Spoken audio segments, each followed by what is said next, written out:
Hello guys, magandang gabi po muli sa inyong lahat. Ito po ulit si JR Doria TV para mag-update po muli dito sa kahabaan po ng EDSA Rehabilitation Project sa area po ng Guadalupe to Orense.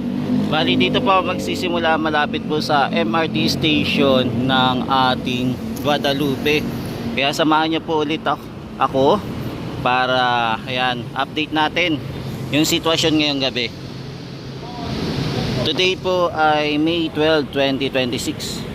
Tara guys, simulan na natin ang pag-iikot dito sa EDSA Rehabilitation. So let's go na.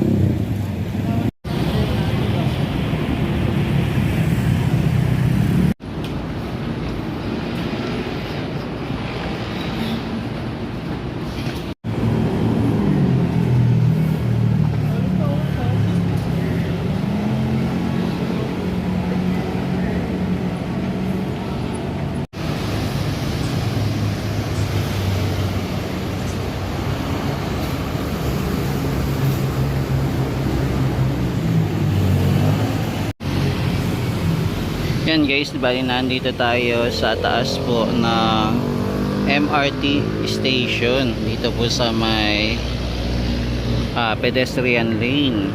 Bali nakapansin na po pala natin itong ating daanan dito sa Guadalupe ay meron na po palang 3 lane para sa asfalto. Bali isa na lang po natitira at makakompleto na din po yung asfalto dito. Malapit na din po pala matapos mga guys. Bali unang coating pa lang po ito, so may kasunod pa po. Ito na lang po yung sa gilid na lang po yung natitira na hindi pa po na aspaltohan.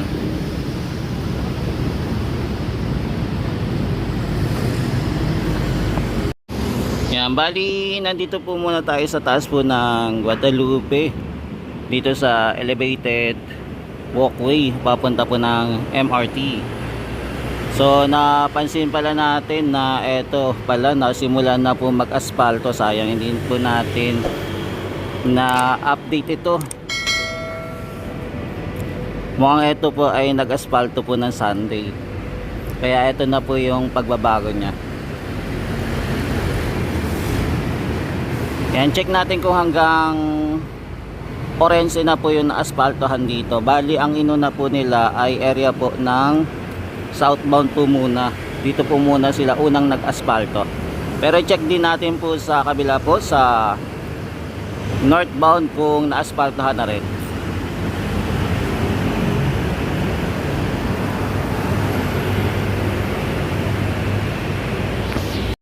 Tapos mapapansin din po pala natin yung station natin, no? Etong Guadalupe Station. Mapapansin nyo po na sobrang dugyot na po yung ating station na kailangan na talagang linisin. Yan, dahil na din po sa mga alakabok, kaya ganyan na po kaitim. Kaya abangan din natin yung i-rehab yung etong area.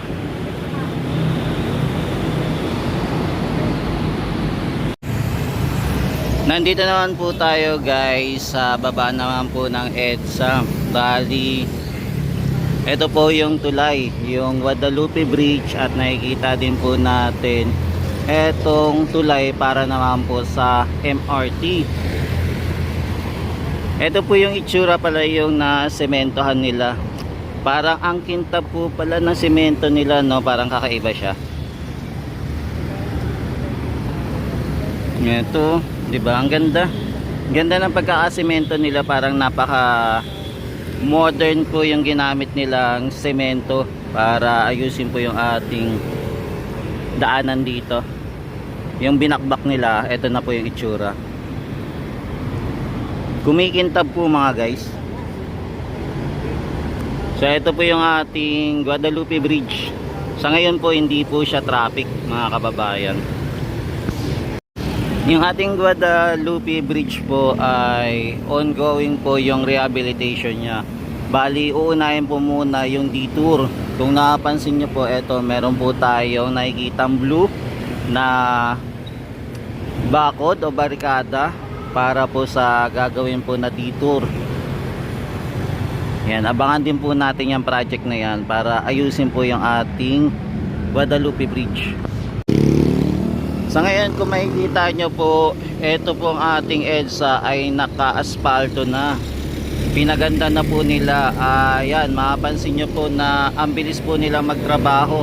Hindi na po natin nakita kung paano nila ginawa, paano po nila inaspaltahan na itong area. Yung naabutan lang po natin yung nakaraang araw, yung pagsesemento. Pero ito, na-asfaltohan na. Grabe. Ang bilis nila, mapapawaw ka sa bilis nila magtrabaho, mga tropa kids. Yan, dapat ganito yung magtrabaho, binibilisan, pinapaspasan para magamit po.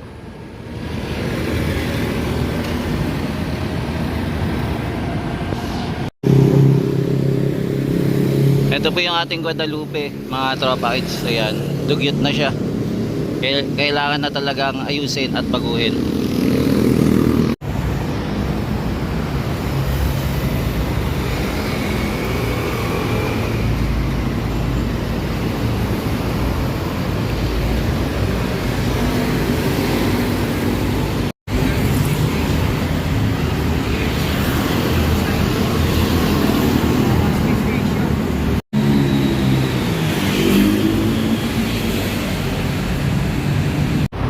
Dati guys, itong area po ng ilalim ng station sa Guadalupe ay madilim, pero dahil na po sa ilaw, magiging safe po tayo dumaan na dito. Before, yung hindi pa po ito nakakabit, yung mga floodlight, madilim po dito sa area, kaya medyo makakatakot din po pag dumaan dito. Kaya salamat na napaglagay po sila ng floodlight.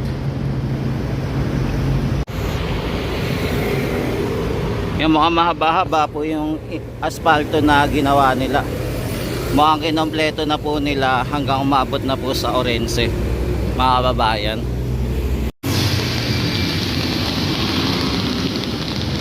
Yan guys, habang nag-vlog tayo, naka-experience tayo ng umuulan. Bali, ito yung unang buwan na umulan po ng Mayo, May 12 po. Maamoy din po natin yung amoy ng asfalto habang sumisingaw po yung kanyang init. Pero sana po ngayong araw lang po ang pagulan. Pagka nagtuloy-tuloy po to, hindi po ito matatapos ng ating mga workers na nagtatrabaho po dito.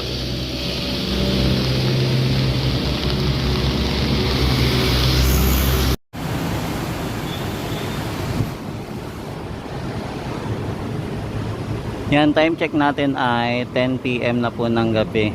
So eto, naka-experience po tayo ng ulan habang nag-iikot po tayo dito sa Guadalupe area para i-update po yung pangyayari ngayong gabing ito. Sa ngayon po, wala po tayo nakikita na nagtatrabaho po. Mukhang ang balik na naman po na magtatrabaho ay sa Friday na. Mukhang pahinga po muna sila. Hindi po natin napansin na gabi-gabi nagtatrabaho po sila. Kumbaga isang latagan lang yung pagtatrabaho nila.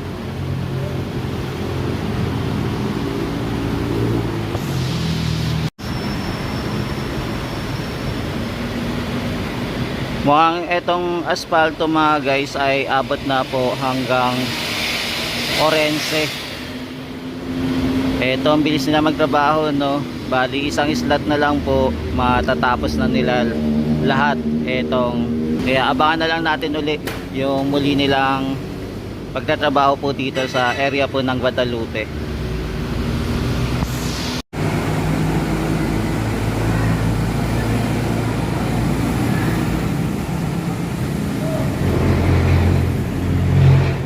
Yan, ang ganda po tignan ng ating daan. Napakalinis po. habang binabasa po ng ating ulan.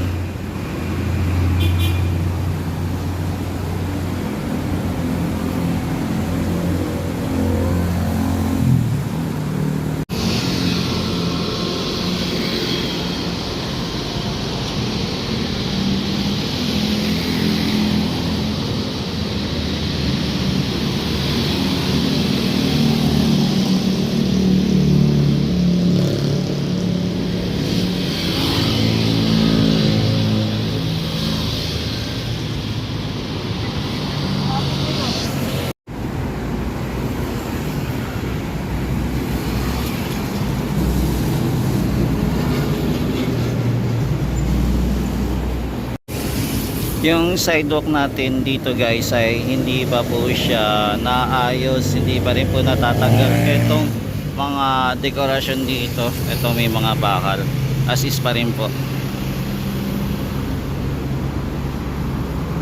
Yan, abangan na lang po natin kung kailan ito aayusin. Yan, so mga tropa, hanggang dito lang po muna yung kanilang na asfalto, hindi pa po umabot siya ng orense. Yan, kung mapapansin nyo po, habang nag-iikot tayo ay inabutan tayo ng ulan. Hindi natin na-expect na etong Mayo na to ay tag-ulan na rin mga tropa. Kaya dapat talaga paspasan nila na matapos po ito agad, kung hindi mabibitin po yung kanilang pagtatrabaho at hindi po nila ma-hit na July po matapos nila etong ating project na to, lalo na po sa sidewalk. Bisitahin naman natin guys etong sidewalk naman, alamin natin kung ano yung status naman ng sidewalk mga tropa. Bali, ito na po yung ating sidewalk. Bali, meron na po pala siyang 3 layer na natapos po. Ito po yung finishing niya. Tapos mapapansin din po natin yung mga gamit nila na andito pa. Mukhang kanina po may nagtatrabaho kung sakaling hindi po umulan. Ito, iniwan po nila yung gamit nila. Tapos may nakikita pa tayong parang naghahalo po ng semento. Bali, tuloy-tuloy pa rin po sana yung pagtatrabaho nila, kaya lang dahil po sa ulan, eto, huminto po muna sila. Eto, meron pa rin po tayo napansin na nylon.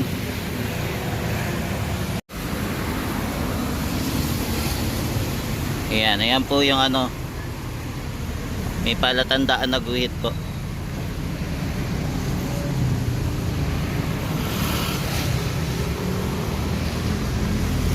So eto, naghahalo pa sana sila, kaya lang mukhang umuwi muna sila, nagsilong po muna.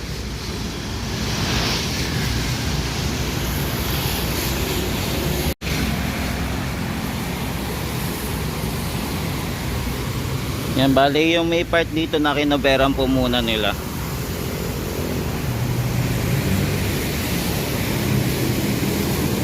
Bali dito po inabot na din po pala 4 na rin, no? 4 na layer na. Konti na lang, matatapos na din po pala nila. Ayan, ilakarin lang natin mga tropa. Tuloy-tuloy pa rin naman po yung pagtatrabaho nila para sa sidewalk naman, para ma-finishing na po itong area.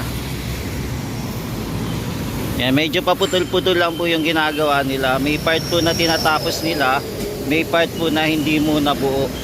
Katulad po nito, isang layer lang po yung ginawa nila.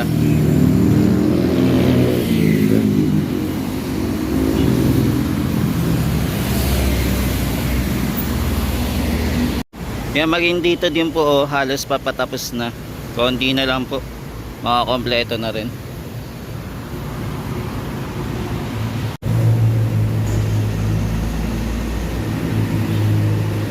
Yan, bali may nakita po tayong workers po pala ngayong gabi. May nagtatrabaho po ngayon.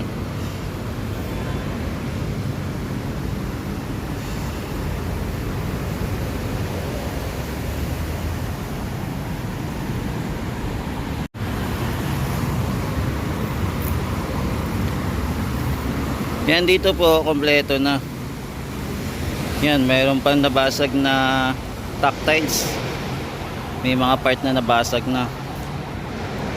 Dito po hindi pa po nakakapaglagay ng tactiles. Lalagyan pa lang.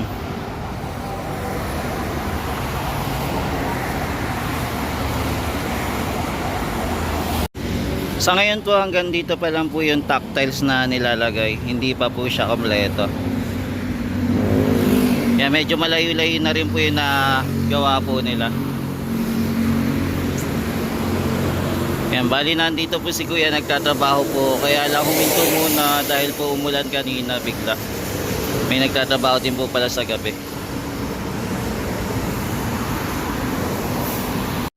Yung malayo-layo na rin po yung nagawa nila. Halos umabot na po sa part po ng Brio yung nagagawa nila.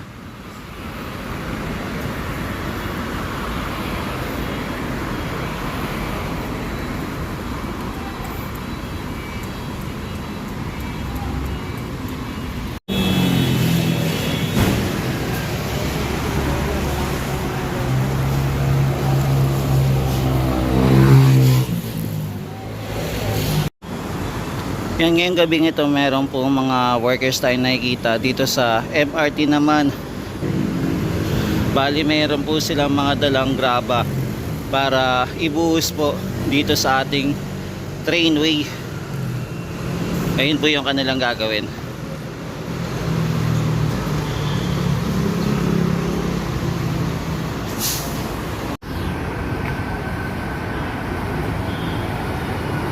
Yan, so ongoing po yung pagtatrabaho nila every 10 PM po. Yan, nagtatrabaho na sila unti-unti.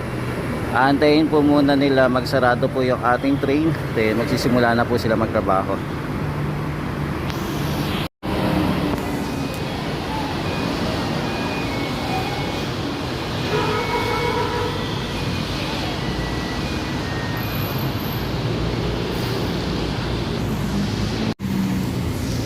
Yan guys, nandito naman tayo sa area naman po ng northbound kung saan po nagkaroon po ng pagsisemento dito sa area.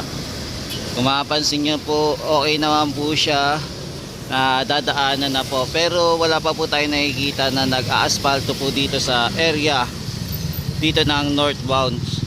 Bali, ito muna yung quick update natin dito naman po sa area ng northbound. Karamihan po kasi nang gumagawa ay nandun po sa kabila sa southbound po muna. Ayan na po yung kalsada guys, so yung sa gitna. 2 days ago nung nag-update po tayo dito, ayan po, tapos na po at nadadaan. Yan guys, dahil po sa pagulan ngayon, nagkaroon po tayo ng traffic dito po sa kahabaan po ng Guadalupe area. Yan, bali po yung pagulan natin ay pagbugso-bugso po ngayon. Yan, dahil po sa yung pagulan din, nakakaranas tayo na alinsangan, yung mainit ang pakiramdam. Yan, pinagpapawisan na din tayo habang naglalakad-lakad tayo mga tropites.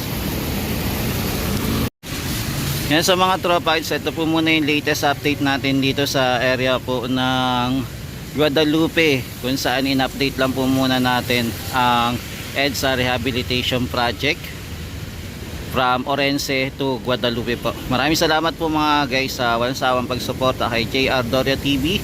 Lagi po kayo mag-iingat at pagpalain po kayo ng may kapal mula Luzon, Visayas at Mindanao, maging sa ibang bansa po. Maraming salamat po sa laging pagsubaybay sa update po dito po sa mga infrastructure na nangyayari po dito sa Pilipinas, sa Metro Manila. Thank you and God bless.